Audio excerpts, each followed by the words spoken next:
Good morning, all the students. I am Shivam Saxena, your social science teacher.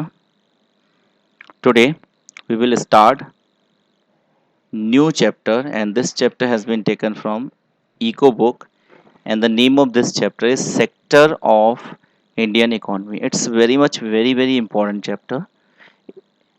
In the first chapter of the Eco, we have discussed about the development.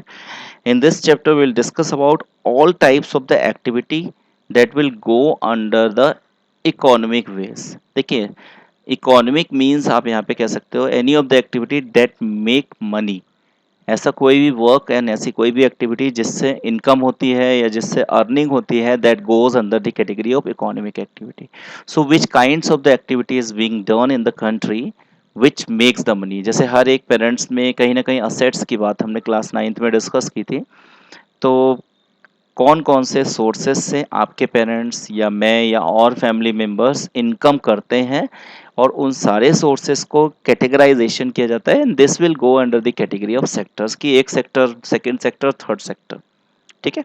So in detail we will discuss about all the three sectors and then we compare the three sectors to and we'll discuss about the participation of our different sectors in GDP and how we develop the different kinds of the sectors, how the dependency on the sectors, and other few things we'll discuss in a complete way. ठीक है। तो now let's start। देखिए take a look on the given picture sectors of Indian economic activities। आप देखते हो यहाँ पर one picture है, second picture, third picture, fourth picture. Number of pictures are there and in all these pictures the few of the person are doing the work and why they are doing the work because in the return of this work they will get some money। देखिए let's look at the pictures। You will find out that the people are engaging in a various economic activities। Some of them are activity producing food, some other are producing services। देखिए दो type की basically activities होती हैं। The one activity is producing foods and some other activities is producing services। Later we will discuss in detail। ठीक है। These activities are happening around us every minutes even every we speak। आप देखते हो कि जैसे अभी मैं बोल रहा हूँ तो अभी देख रहा हूँ कि कोई घर का खाना बना रहा है या कोई बाहर कुछ बेचने आ गया है, पोस्टमैन आ गया है, he just drafting the letters and etcetera other things. ठीक है। How do we understand this activity and one way to doing this in a group them classify them and using important criterion these groups are also called the sectors। ठीक है। यानी जितनी भी activities हैं जिन activities के return में we और other person provide the money to them उन सारी एक्टिविटीज को पहले हम ग्रुप करेंगे कि कौन सी आपकी उसमें जा रही है, आपके प्रोडक्शंस की कैटेगरी में जा रही है और कौन सी सर्विस की कैटेगरी में जा रही है and then after we just make them according to the criteria we make और classify them in a group. और इन ग्रुप्स को हम लोग क्या बोलेंगे, सेक्टर्स। तो I think what are the sectors is clear. ठीक है। ऐसे ग्रुप्स जिसमें सारी की सारी इकोनॉमिक एक्टिविटीज अलग अलग कैटेगराइजेशन में करी जाती हैं उन सारे ग्रुप्स को हम लोग बोलते हैं सेक्टर्स। ठीक है।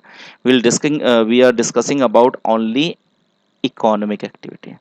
तो देखिए अब हम लोग सबसे पहले स्टार्ट करते हैं। दे आर द मैनी, यहाँ से देखते हैं, they are the many activities that were undertaken by directly using natural resources.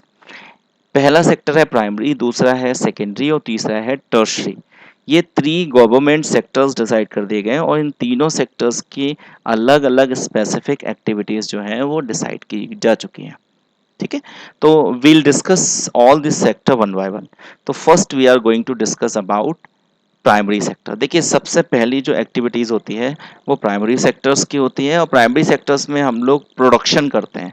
Primary and secondary sector will go under the category of production and tertiary sector will go mostly under the category of service. ठीक है। क्योंकि tertiary sector में maximum services होती हैं और primary और secondary sector में maximum क्या, प्राइमरी सेक्टर तो कंप्लीट प्रोडक्शन पर डिपेंड है और सेकेंडरी सेक्टर्स में सर्विस प्लस इंडस्ट्रीज भी होती हैं लेकिन लिमिटेड। ठीक है। सो सी for example the cultivation of the cotton it takes place within a crop season. For the growth of the cotton plants, we depend on mainly, but not entirely, on the natural factor like rainfall, sunshine, and climate. The product of this activity, cotton is a natural production. Similarly, in case of an activity dairy, we depend on the biological process. देखिए few things मैं underline और highlight करना चाहता हूँ। The first है कि अगर हम कोई भी चीज़ कल्टीवेशन या आप नेचुरल प्रोसेस से प्रोड्यूस करते हैं, और सेकेंड थिंग्स है बायोलॉजिकल प्रोसेस। तो नेचुरल प्रोसेस और बायोलॉजिकल प्रोसेस, ये दोनों प्रोसेस जो हैं वो प्राइमरी सेक्टर्स की कैटेगरी में जाते हैं। Make this thing very clear: when you are making a productions with the help of natural process or biological process, then this type of activity will go on the first sector, that is primary sector. See, biological process of the animals and availability of the fodders etc. The production here, milk is also the natural production. Similarly, the minerals, ores is also the natural production when we produce a goods by exploiting the natural resources. It is an activity of primary sectors. देखिए why primary? This is better that in form of these cases. This is because it forms the base of all the productions that we subsequently make. देखिए आप कोई भी productions का एक simple सा example ले लीजिए। सपोज मैं शुगर का एग्जांपल लेता हूँ, ठीक है। तो शुगर जो है it is being produce in a industry, तो ये सेकेंडरी सेक्टर का है क्योंकि इंडस्ट्री में बन रहा है। लेकिन उस इंडस्ट्री में शुगर बनने के लिए एक रॉ मटेरियल चाहिए जो कि नेचुरल प्रोसेस से मिलता है, वो है शुगर केन। तो यहाँ पर एक line, this line has tell you about that कि this is because it forms the base for all other production we subsequently make, since most of the natural production we get from agriculture, dairy, fishing and forestry, also called the agriculture related sector। ठीक है, तो क्या होता है कि ज़्यादातर जितनी भी चीज़ें हैं जो सेकेंडरी सेक्टर है, इट इज़ कंप्लीटली आप कह सकते हो depend on the primary sectors. अब प्राइमरी सेक्टर कौन से? अगर कोई भी या किसी के पेरेंट्स ऐसा काम करते हैं जिसमें वो नेचुरल प्रोसेस, जैसे एग्रीकल्चर पूरा का पूरा प्राइमरी सेक्टर है। आप किसी भी चीज़ की क्रॉपिंग फार्मिंग करिए, आप प्राइमरी सेक्टर्स में जाएंगे। इसके अलावा जो माइनिंग का काम होता है, मतलब ऐसा कोई भी सेक्टर जिसमें आप डायरेक्ट नेचर के साथ डील कर रहे हो और नेचुरल प्रोसेस से कुछ भी बना रहे हो, वो प्राइमरी सेक्टर है। इसके अलावा एक और भी प्राइमरी सेक्टर्स का कैटेगराइजेशन कि बायोलॉजिकल प्रोसेस, जैसे मिल्क है। अब मिल्क बनाने वाला ह्यूमन नहीं है, मिल्क बायोलॉजिकल प्रोसेस से खुद बनता है एनिमल्स की बॉडी में। इसके अलावा जैसे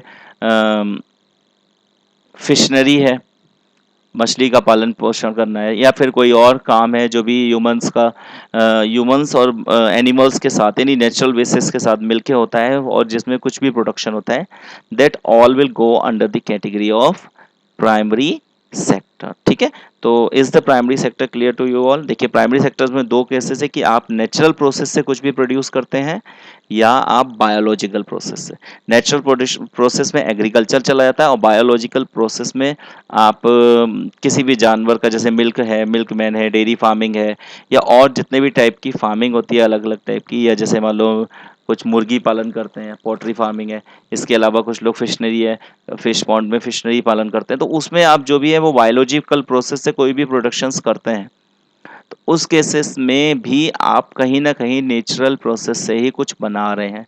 तो this will go under the first category, that is called primary sectors. You take a look over there.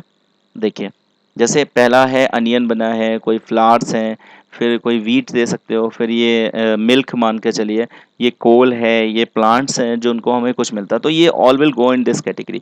यानी अगर किसी के पेरेंट्स या कोई भी आसपास का पर्सन एग्रीकल्चर करता है, या वो डेयरी फार्मिंग का काम करता है, या वो कोल माइन या कोल का प्रोडक्शन या कोई ऐसा काम करता है जिसमें मिनरल्स और वो प्रोड्यूस करे या निकाले, तो वो सब this all will go under the category of primary sector. ठीक है, okay, thank you very much. In the next video we'll discuss about the next two sector, that is secondary and tertiary sectors.